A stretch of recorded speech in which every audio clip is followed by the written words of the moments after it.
इस वक्त हमारे साथ मौजूद हैं यूपीएससी की टॉपर श्रुति शर्मा। हम उनसे बात करेंगे। मैम, सबसे पहले तो आपको मुबारकबाद। धन्यवाद धन्यवाद, थैंक यू। किस तरह से आप महसूस कर रही हैं क्योंकि आपने टॉप किया यूपीएससी के इम्तिहान? बहुत खुशी हो रही है। अभी भी पूरी तरह से विश्वास नहीं हो रहा है, पर हाँ, खुशी हो रही है। अच्छा, आपका ये फर्स्ट अटेम्प्ट था, सेकंड अटेम्प्ट था? मेरा सेकंड अटेम्प्ट था।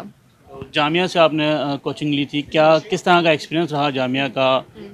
जामिया में वो आरसीए जो है, रेजिडेंशियल कोचिंग एकेडमी, वहाँ पर मैं रही थी। वहाँ पर सबसे जो मेरे को महत्वपूर्ण जो एक योगदान रहा वो था लोगों का, जो मेरे आसपास थे, जिन्होंने क्लियर किया था, जो मेरे दोस्त थे, उनके साथ हम ग्रुप डिस्कशंस करते थे। टीचर्स ने काफ़ी हेल्प किया मुझे वहाँ पर। आगे क्या करने का इरादा है, किस तरह से आप अपना किरदार अदा करेंगी? जो भी मुझे क्षेत्र मिलता है काम करने को, जो भी जगह मिलती है, मैं पूरी तरह से उसमें अपना बेस्ट देने की कोशिश करूँगी।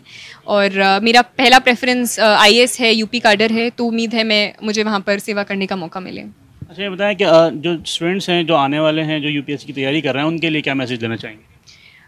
मैं उनके लिए यही कहना चाहूँगी कि अगर आपका सच में मन है ये करने का, आपको मोटिवेशन है ये करने की, तभी आपको ये परस्यू करना चाहिए। और उस समय आपको एक स्ट्रैटेजी बनाने की कोशिश करनी चाहिए, अपने खुद का पर्सनल प्लान बनाने की कोशिश करनी चाहिए और उस पर स्टिक करने की कोशिश करनी चाहिए। आपकी क्या स्ट्रेटजी थी जिस तरह से आप स्टडी किया करती थी?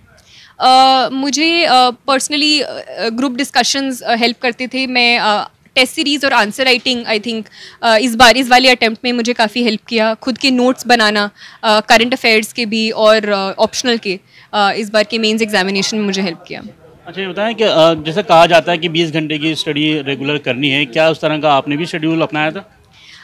आई डोंट थिंक कि ऐसे 20 घंटे, 22 घंटे, 18 घंटे सस्टेनेबल होता है किसी भी लेवल पर हाँ, मतलब डेफिनेटली आपको कुछ सब्सटैंशियल घंटे अपने दिन के तो लगाने ही पड़ते हैं। उसके अलावा मतलब बस ऐसा होता है कि मेन आपका दिमाग में वही रहता है, तो जो थोड़ा बहुत आप टाइम लेते हो, वो ब्रेक लेते हो और फिर आप वापस पढ़ने पर आ जाते हो। अच्छा, किसको कामयाबी का श्रेय आप किसको देना चाहेंगे?